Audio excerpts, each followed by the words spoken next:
Hello students, I am CA Harshita Rizwani from HR Institute of Studies. Today we will be continuing chapter number 5 of OC for Standard 12 student. The name of the chapter is Staffing. In an earlier session we have started this chapter and we have covered two major topics, that is characteristic of staffing and importance of staffing. Today we will be continuing further this chapter. Staffing is a part of HRM. HRM means Human Resource Management. Okay. Human resource management जो है वो एक process है of planning for recruiting necessary staff and developing it for achievement of enterprise objective. मतलब simple, जो HRM है, HRM एक process है।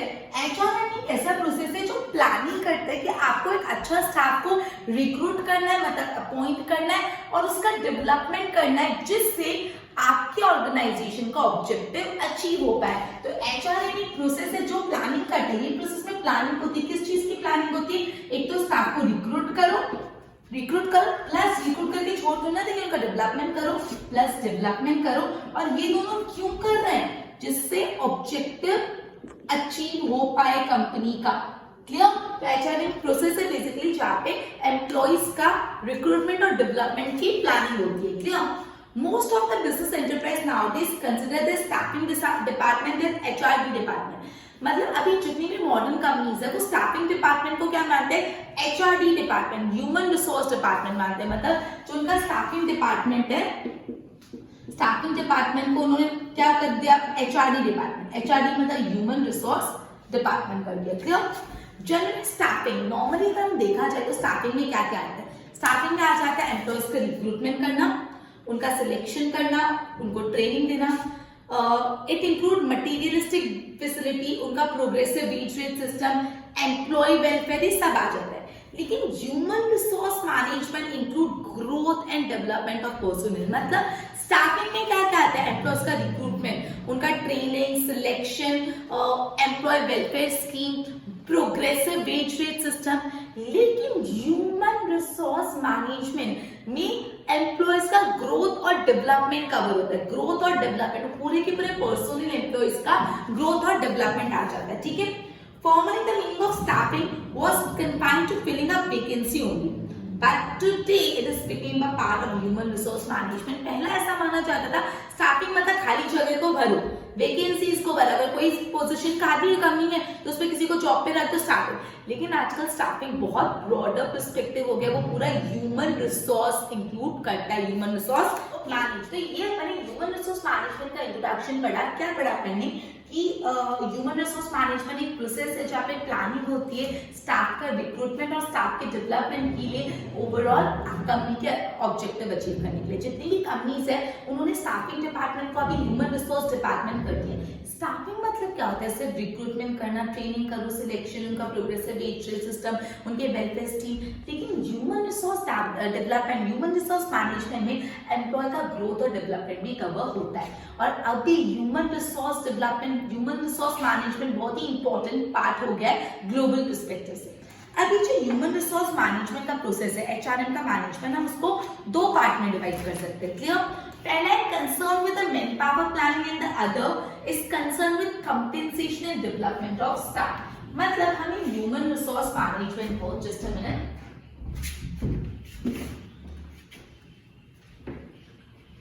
हम लोग क्या करते हैं, ह्यूमन रिसोर्स मैनेजमेंट का जो प्रोसेस है, एचआरएम का प्रोसेस, उसको दो पार्ट में डिवाइड कर देते हैं। पहला जो ह्यूमन रिसोर्स है, it is concern with man power planning. Clear? और जो दूसरा it is concern with compensation and development of staff. Staff का CND लिख देते शॉर्ट में, कंपेंसेशन एंड डेवलपमेंट। तो पहला पार्ट लिखते हैं। पहले पार्ट में 4 पॉइंट है। To plan for required staff in the organization and increase the staff through new appointment। मतलब पहले में क्या बोला मैन पावर प्लानिंग में कि अगर कोई जॉब खाली है तो उसमें एम्प्लॉयज रखो और स्टाफ को इंक्रीज करो अपॉइंटमेंट्स करके, जॉब को एम्प्लॉयज को अपॉइंट करो according to time and situation, necessary and selective reduction of staff. पहले पार्ट में बोला कि स्टाफ, न्यू स्टाफ लाओ। दूसरे में क्या बोला? टाइम और सिचुएशन के हिसाब से थोड़ा बहुत स्टाफ का रिडक्शन भी करते रहो। मतलब पहले में न्यू अपॉइंटमेंट करो स्टाफ का, दूसरे पॉइंट में स्टाफ का रिडक्शन करो, तीसरे में appropriate placement of staff, staff की पोजीशन, उसकी प्लेस प्रॉपर्ली करो, प्लेसमेंट अच्छा होना चाहिए, सही होना चाहिए, अप्रोप्रिएट होना चाहिए। Then keep the staff constantly active and enhance their knowledge, एक बार आपने स्टाफ को अपॉइंट करके उसको प्लेसमेंट दे दी, वहां पे काम नहीं खत्म होता, आपको स्टाफ को कंटिन्यूअसली अप टू डेट रखना पड़ता है, उनको एक्टिव रखना पड़ता है, उनको नॉलेज देनी पड़ती है। तो मैन पावर प्लानिंग में सबसे पहले क्या है, पहले तो स्टाफ को अपॉइंट करो, न्यू अपॉइंटमेंट करो, न्यू अपॉइंटमेंट हो रही है। सेकंड में जब टाइम और सिचुएशन आता है तो स्टाफ का रिडक्शन भी करना पड़ता है, स्टाफ को कम भी करना पड़ता है। उसके बाद अपॉइंटमेंट करके स्टाफ को क्या करना है, प्रॉपर प्लेसमेंट देनी पड़ेगी, प्रॉपर प्लेसमेंट। अब उसको प्रॉपर प्लेसमेंट देने के बाद काम खत्म नहीं, ये ध्यान रखना है कि स्टाफ एक्टिव रहे प्लस उसको कांस्टेंट नॉलेज मिलती रहे। तो ये 4 पॉइंट है मैन पावर प्लानिंग का रिसर्च। दूसरा CNP, that is compensation and development. Provide work related training to staff whenever necessary. आपका जो काम है उस काम के रिलेटेड ट्रेनिंग देते रहो। अगर आप अपने एम्प्लॉय को अपने काम की ट्रेनिंग ही नहीं दे रहे तो आपका एम्प्लॉय कभी भी अच्छा काम नहीं कर पाएगा। जब भी कोई न्यू कंपनी में अपॉइंटमेंट होता है वहां पे पहले 1 महीने का ट्रेनिंग पीरियड होता है, आपको पूरा काम समझाया जाता है। और सपोज से फॉर एग्जांपल कभी कोई सिचुएशन के साथ आपके साथ काम में कुछ बदलाव आ रहा है तो वो चेंज काम की भी ट्रेनिंग दी जाती है। तो जैसे ही टाइम एंड सिचुएशन के हिसाब से काम के रिलेटेड ट्रेनिंग जरूरी है जब भी नेसेसरी। तो सबसे पहले आप क्या दोगे, यहाँ पे ट्रेनिंग दोगे। कैसी ट्रेनिंग देनी है आपको, काम के रिलेटेड ट्रेनिंग। तो here it is work related training. Training के बिना अच्छा रिजल्ट एक्सपेक्ट मत करना, clear. Then provide conducive environment to the staff and also opportunity to improve their proficiency. Conducive environment तो मतलब आप अपने स्टाफ को एक अच्छे हेल्दी हार्मोनियस एनवायरनमेंट में रखो जिसमें एक दूसरे से बातचीत हो, नॉलेज एनहांसमेंट हो। कंड्यूसिव एनवायरनमेंट, सबमिसिव नहीं होना चाहिए कि बॉस चिल्ला रहा है वो कुछ काम नहीं करे, एकदम सबमिसिव नहीं होना चाहिए। कंड्यूसिव एनवायरनमेंट जिससे उनको नई नई अपॉर्चुनिटीज मिले, क्लियर, और उनकी प्रोफिशिएंसी बढ़े, उनका परफेक्टनेस प्रोफिशिएंसी काम में बढ़े। तो सेकंड आप उनको क्या आंसर देना है, कैसा एनवायरनमेंट देना है उनको, कंड्यूसिव एनवायरनमेंट देना है। ओके, ये सब वर्ड में बार बार इसके यूज करिए जिससे आपको लर्न हो जाए। चाहूं तो मैं ऐसा बोल सकते हैं हेल्दी एनवायरनमेंट, हेल्दी एनवायरनमेंट, मैं हेल्दी नहीं बोली, कंड्यूसिव बोली, जिससे बार बार बोलने से लर्न हो। सो आपको भी वही लिखना है, right. Then give proper compensation and benefit to staff. Staff को फायदे और कंपेंसेशन मतलब कभी कुछ नुकसान हो जाए तो उसकी भरपाई, कॉम्पेंसेशन देना और बेनिफिट्स देना जरूरी है। स्टाफ तभी अच्छे से काम करेगा जब आपकी कंपनी में उनको फायदे और कंपेंसेशन मिलते हैं। तो थर्ड इज उनको कंपेंसेशन दो प्लस उनको कुछ फायदे भी दो, बेनिफिट दो। Okay, and fourth, to recognise work related problem, find solution for the same and implement it. अगर आपके काम में एम्प्लॉय को कोई तकलीफ, तो अगर आपके एम्प्लॉय को कोई काम में तकलीफ आ रही है तो उस काम की तकलीफ को इग्नोर मत करो, वर्क रिलेटेड प्रॉब्लम को रिकॉग्नाइज करो, रिकॉग्नाइज करके ट्राई करो कि इस प्रॉब्लम का सोल्यूशन निकला, वो सोल्यूशन इंप्लीमेंट भी करो। मतलब वर्क रिलेटेड प्रॉब्लम को पहले आपको क्या करना है, रिकॉग्नाइज करना है। किस चीज को रिकॉग्नाइज करना है, काम के रिलेटेड प्रॉब्लम को, वर्क रिलेटेड प्रॉब्लम को। उसके बाद उस वर्क रिलेटेड प्रॉब्लम का सोल्यूशन निकालो और इस सोल्यूशन को लागू करवाओ, इंप्लीमेंट करवाओ, क्लियर। तो ये अपना क्या था, ह्यूमन रिसोर्स मैनेजमेंट के 2 पार्ट बताए। पहला one is concern with the man power planning and the other one is concern with the compensation and development. Okay, तो मैन पावर प्लानिंग में 4 पॉइंट, पहले में न्यू अपॉइंटमेंट करो, सेकंड में staff का नेसेसरी रिडक्शन करो, थर्ड में उसको प्रॉपर प्लेसमेंट दो, और फोर्थ में क्या चीज ध्यान रखनी है आपको कि स्टाफ कंटिन्यूअसली एक्टिव रहे, उसका नॉलेज बढ़ता रहे। कंपेंसेशन और डेवलपमेंट में सबसे पहले आपने क्या बोला, ट्रेनिंग दो। ट्रेनिंग दोगी तो काम करेगा। पहला स्टेप तो ट्रेनिंग देना होता है। कैसी ट्रेनिंग, काम की ट्रेनिंग, वर्क रिलेटेड ट्रेनिंग दो। फिर आप ट्रेनिंग देने के बाद अच्छा एनवायरनमेंट चाहिए उसको काम करने के लिए, कंड्यूसिव एनवायरनमेंट दो। उसके बाद काम तभी कंटिन्यू करेगा वो जब फायदा है भाई, तो उसको कॉम्पेंसेशन और बेनिफिट भी देते जाओ। लास्ट में सब करने के बाद भी अगर कोई तकलीफ आई तो वर्क रिलेटेड प्रॉब्लम को रिकॉग्नाइज करो, उसका सोल्यूशन भी निकालो और सोल्यूशन को इंप्लीमेंट करो। ये था ह्यूमन रिसोर्स मैनेजमेंट और उसके 2 parts, clear. Okay, according to human resource management, employees से फैक्टर ऑफ प्रोडक्शन, ये द मोर देन दैट, ठीक है नथिंग। ओके, ये मैं ह्यूमन रिसोर्स मैनेजमेंट का पॉइंट करूंगा। अब अपन एक इंपॉर्टेंट कंसेप्ट आ रहा है, process of recruitment, process of staffing. Staffing करा कैसे जाता है, बहुत इंपॉर्टेंट है, ध्यान देना। According to an industrialist, contented, experienced, creative and honest staff is an invaluable asset of business. मतलब सिर्फ स्टाफ इनवैल्यूएबल एसेट नहीं, स्टाफ खराब होगी तो थोड़ा एसेट होगी. कंटेंटेड स्टाफ, कंटेंटेड मतलब सैटिस्फाइड, वो अपने, अब ठीक है, तो अगर आपका स्टाफ कंटेंटेड है, एक्सपीरियंस है, वो क्रिएटिव और ऑनेस्ट है, तो वो आपकी कंपनी के लिए एसेट है. Okay, right. Establishment of an organisation, the function of recruitment of staff is important. Recruitment of staff should be done on the basis of, आप स्टाफ को कैसे रिक्रूट करोगे, उनकी क्वालिफिकेशन, उनकी नॉलेज के बेसिस पे, not on the basis of influence, nepotism, corruption, उस type से नहीं करोगे, ठीक है. Not on the basis of any influence, corruption और नेपोटिज्म. स्टाफ को रिक्रूटमेंट उसकी क्वालिफिकेशन, उसकी नॉलेज, उसके दिमाग पे, उसके एप्टीट्यूड पे होना चाहिए, ना कि कोई नेपोटिज्म या तो कोई इन्फ्लुएंस के कारण कि कोई रिलेटिव का कोई स्टाफ का रिलेटिव है तो उसको रख दो, उस तरीके से, ठीक है. चलो सबसे पहले फर्स्ट पॉइंट पे आ जाते हैं रिक्रूटमेंट. रिक्रूटमेंट एक कंटिन्यूअस प्रोसेस है. Recruitment is to be made when a new enterprise is established, when an existing unit is expanded or when employee resign, dies or retire.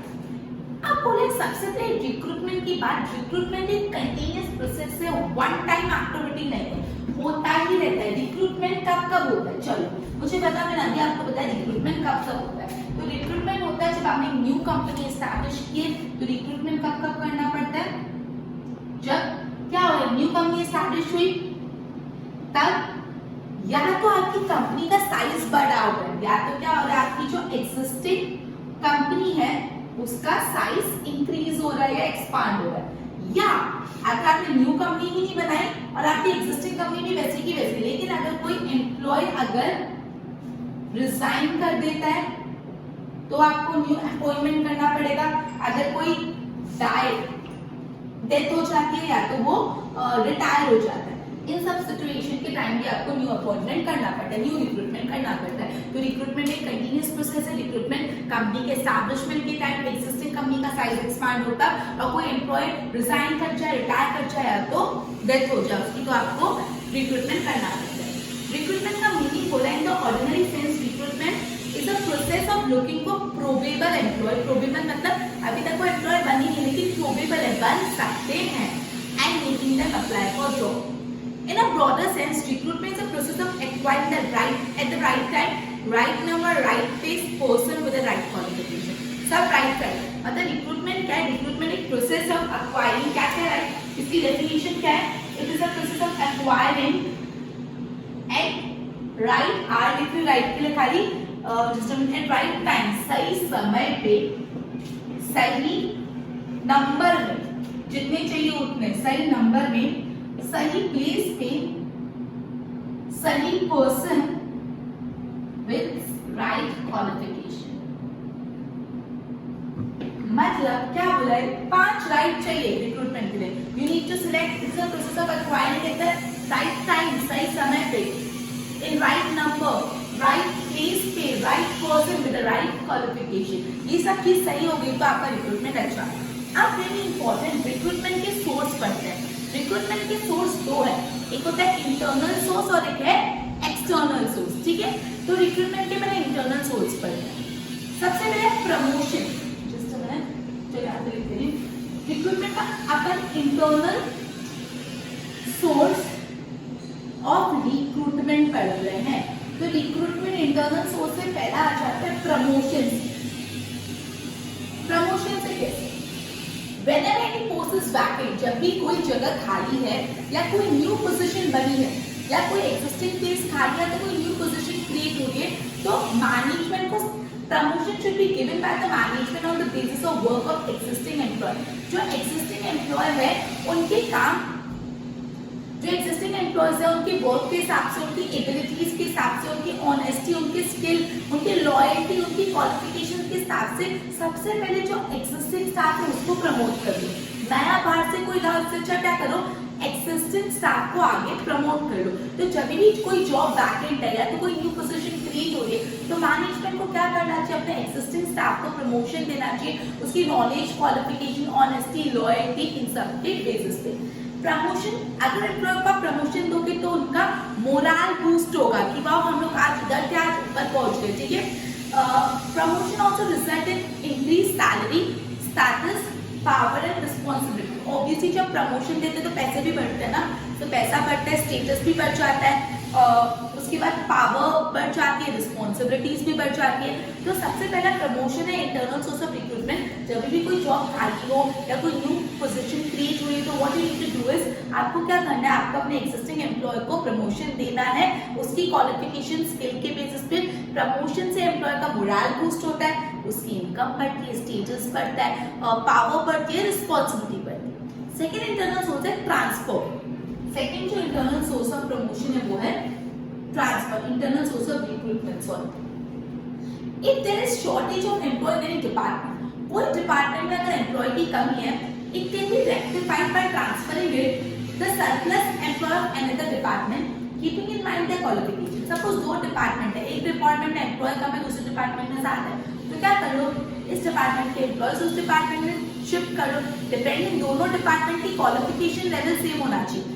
ऐसा नहीं कोई हायर पोजीशन या लोअर पोजीशन। ट्रांसफर मतलब क्या, simple एक level के department से दूसरे लेवल के डिपार्टमेंट में जाना, दोनों में क्वालिफिकेशन सेम चाहिए। मतलब जब किसी डिपार्टमेंट में एम्प्लॉय की कमी हो जाती है तो दूसरे डिपार्टमेंट जहाँ पे एम्प्लॉय का सरप्लस है उससे ट्रांसफर कर देते हैं। और ये ध्यान रखना, क्वालिफिकेशन लेवल सेम होना चाहिए। इन दिस वे एम्प्लॉयज की कमी को रेक्टिफाई कर सकते हैं, बाहर से एम्प्लॉय की लाने की जरूरत नहीं, एम्प्लॉयज की कमी को रेक्टिफाई कर लो। तो पहला प्रमोशन, दूसरा ट्रांसफर। तीसरा friends and relatives of employees. आप प्रेफरेंस दो कि आपकी जो एक्सिस्टिंग एम्प्लॉयज है उनके फ्रेंड्स और रिलेटिव्स को ही आप अपॉइंट कर लो। ठीक है, क्यों, देखो उससे क्या फायदा होता है। कभी भी वैकेंसी आती है ना तो ऑर्गेनाइजेशन में employees are asked to recommend their qualified friends and relatives with the post. जब भी अगर ऑर्गेनाइजेशन में जॉब खाली होती है तो मैनेजमेंट एम्प्लॉयज को बोलती है कि आप अपने फ्रेंड्स और रिलेटिव्स को बोल सकते हो कि हमारी कंपनी में पोस्ट खाली है। Recruitment is made after receiving application from them. Obviously उनसे भी एप्लीकेशन ली जाती है। इससे क्या होता है, this help to boost the morale of the employ, they feel proud to be part of recruitment process. Employ को भी लगता है हाँ यार मेरा रिलेटिव आया, उन्होंने मुझे बोला, मेरे थ्रू कोई यहाँ पे काम करने आए, तो उनको लगता है हाँ हम भी इस रिक्रूटमेंट प्रोसेस के पार्ट हैं, उनको बहुत मोरल उनका बूस्ट होता है। क्लियर? तो हमेशा कभी भी जॉब पोजीशन खाली हो तो ऑर्गेनाइजेशन क्या करते हैं, अपने एग्जिस्टिंग एम्प्लॉयज को बोलते हैं अगर कोई रिलेटिव या कोई फ्रेंड को जॉब चाहिए तो यहाँ पे पोजीशन खाली है। इससे जिस एम्प्लॉय वो अपने फ्रेंड या रिलेटिव को लाया उसको बहुत उसका मोरल बूस्ट होगा, उसको फील होगा yes we are the part of the recruitment process. ठीक है, तो friends and relative of employee. Recalling retrenched employee, जो एम्प्लॉय को पहले आपने रिट्रेंच कर दिया था, मतलब कोई रीजन के कारण निकाल मतलब ऐसे नहीं कि गलत काम के ऐसे नहीं, कभी एम्प्लॉय का एक्सेस हो गया, आपको कंपनी से रिट्रेंचमेंट करना पड़ा, उनको वापस बुला, ऑलरेडी आप उनको जानते हो, वापस बुला दो, कितना अच्छा रहेगा। Recalling retrenched employees. ओके, तो फॉर्मर एम्प्लॉय, फॉर्मर मतलब पहले वाले, पिछले employees who were retrenched because of some reason, कोई वजह से उनको रिट्रेंच कर लिया था और वह ज्वाइन एल्सवेयर वॉलंटरली, या तो आपने रिट्रेंच किया या तो उन्होंने खुद कहीं और ज्वाइन कर लिया, उनको मैनेजमेंट वापस बुला सकते हैं on the basis of the experience, knowledge and efficiency. अगर जिस एम्प्लॉय को रिट्रेंच किया बिकॉज ऑफ एनी रीजन या वो एम्प्लॉय खुद दूसरी जगह चले गए तो वैसे एम्प्लॉयज को भी आप रिकॉल कर सकते हो अगर उनकी अच्छी क्वालिफिकेशन, स्किल और एक्सपर्टाइज है। ठीक है, कोई बाहर से लाओ, इससे अच्छा पहले वालों को वापस बुला दो। Recalling retrenched employee. Next, promotion with transfer, मतलब प्रमोशन पड़ा, ट्रांसफर पड़ा, प्रमोशन विद ट्रांसफर देखो क्या है।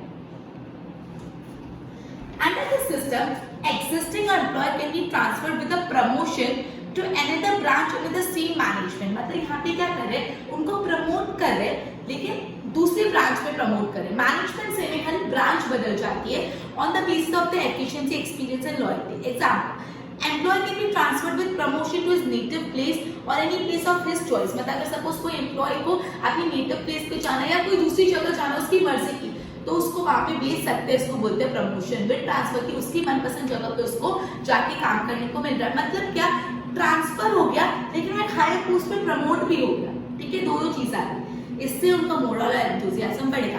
मतलब ट्रांसफर मतलब कैसे, एक डिपार्टमेंट से दूसरे डिपार्टमेंट, प्रमोशन मतलब एक डिपार्टमेंट ऊपर। यहाँ पे क्या हो रहा है, दोनों साथ में, मतलब आपका ट्रांसफर भी हो रहा है, प्रमोट भी हो रहा है। मतलब अगर आपको अपनी नेटिव प्लेस पे जाना है, कोई आपकी मर्जी की जगह पे जाके जॉब करनी है अंडर द सेम मैनेजमेंट, तो ये फैसिलिटी मिलती है। आई मीन ये चीज होती है। फिर वेटिंग लिस्ट, जब आप पहले रिक्रूटमेंट कर रहे थे तब सपोज एग्जाम्पल आपको 10 लोगों की एप्लीकेशन आई, आप 10 में से कोई 2 लोगों को चुन पाए तो 8 लोगों का तब इग्नोर नहीं कर दोगे। आपको 8 लोग भी अच्छे लग रहे हैं लेकिन अभी रिक्वायरमेंट नहीं, क्या करे तो 8 लोगों को वेटिंग लिस्ट में डाल दो कि आप जब वापस आपको नीड हो तो वो वेटिंग लिस्ट को खोलो। अच्छा इन्होंने जो उनको वापस कॉल करो waiting list. A waiting list is a list of candidates who have applied in the past but could not be absorbed। मतलब waiting list वो होती है जो एम्प्लॉयज ने पहले अपॉइंट किया था, सॉरी पहले आपकी कंपनी में अप्लाई करा था लेकिन वैसे एम्प्लॉयज को अब नहीं ले पाए बिकॉज ऑफ एनी रीजन। ये लिस्ट यूजफुल होती है जब आपको बाद में वापस रिक्रूटमेंट करना है। इससे क्या फायदा, एडवर्टाइजमेंट का खर्चा बचा, पूरा रिक्रूटमेंट का प्रोसेस बच गया क्योंकि पहले से उनका इंटरव्यू ले चुकी हो आप खाली उनको फाइनल फिनिशिंग देंगे और एडवर्टाइजमेंट का खर्चा भी बच गया। As and when required candidate को हम इस तरह से इस लिस्ट में से रिक्रूट कर सकते हैं। सो वेटिंग लिस्ट क्या होता है कि जो एम्प्लॉयज ने पहले अप्लाई किया था लेकिन आप उनको एब्सॉर्ब नहीं कर पाए अपनी कंपनी में, so what you will do, अब आप उनको वापस कॉल करोगे। अब इससे क्या फायदा होगा, वो आपका एडवर्टाइजमेंट एक्सपेंस बच जाएगा, रिक्रूटमेंट प्रोसेस भी और लोगों को वापस नहीं करना पड़ेगा। तो ये क्या है इंटरनल सोर्स ऑफ रिक्रूटमेंट। ठीक है, ये बहुत इंपॉर्टेंट आंसर है, इंटरनल सोर्स ऑफ रिक्रूटमेंट। उसमें मैंने सबसे पहले प्रमोशन पढ़ा, एक हायर पोस्ट पे प्रमोट करना है। जब भी कोई जॉब खाली है तो आप अपने एक्जिस्टिंग एम्प्लॉय को आगे प्रमोट करो, उससे उनका मोरल भी बूस्ट होगा, इनकम बढ़ेगी, स्टेटस बढ़ेगा, पावर रिस्पॉन्सिबिलिटी बढ़ेगी। ट्रांसफर, जब एक डिपार्टमेंट में एम्प्लॉय की कमी है दूसरे डिपार्टमेंट में ज्यादा एम्प्लॉय है तो अगर सेम क्वालिफिकेशन है तो एक से दूसरी जगह ट्रांसफर हो जाएगा। तीसरा friends and relative of employ, आप अपने एम्प्लॉय को ही बोलो कि अगर आपकी कोई फ्रेंड और रिलेटिव को जॉब चाहिए तो हमारे यहाँ पोस्ट खाली है। इससे आपके एम्प्लॉय का मोरल बूस्ट होगा, उसको फील होगा कि वो भी इस पूरे रिक्रूटमेंट प्रोसेस का पार्ट थे। रिकॉलिंग रिट्रेंच एम्प्लॉय, जो पहले एम्प्लॉयज को आपने किसी वजह से निकाला या वो खुद निकल के गए उनको वापस बोला और उनकी अच्छी क्वालिफिकेशन और एक्सपर्टाइज है। प्रमोशन में ट्रांसफर, प्रमोट भी कर रहे ट्रांसफर भी कर रहे। And last is waiting list, जो पहले ऐसे कैंडिडेट्स थे जिनको आप अपनी कंपनी में नहीं एब्सॉर्ब कर पाए, उन्होंने अप्लाई किया था तो भी आप उनको वापस बुला सकते हो। एडवर्टाइजमेंट का खर्चा भी बचेगा और पूरे रिक्रूटमेंट के प्रोसेस को भी नहीं करना पड़ेगा। ओके, तो ये था अपना पूरा प्रोसेस ऑफ स्टाफिंग का इंटरनल सोर्स। ठीक है, सो अपन ने आज ह्यूमन रिसोर्स मैनेजमेंट पढ़ा। पूरा ह्यूमन रिसोर्स मैनेजमेंट का जो इंट्रोडक्शन मैंने पढ़ा है वो लर्न करना है। मैंने मेन पॉइंट ही बोले। ह्यूमन रिसोर्स मैनेजमेंट के 2 पार्ट भी बहुत important, concern with man power planning and concern with compensation and development. फिर अपन ने स्टार्ट किया प्रोसेस ऑफ सिलेक्शन, जिसमें रिक्रूटमेंट की जो डेफिनेशन पढ़ी ये इंपॉर्टेंट है।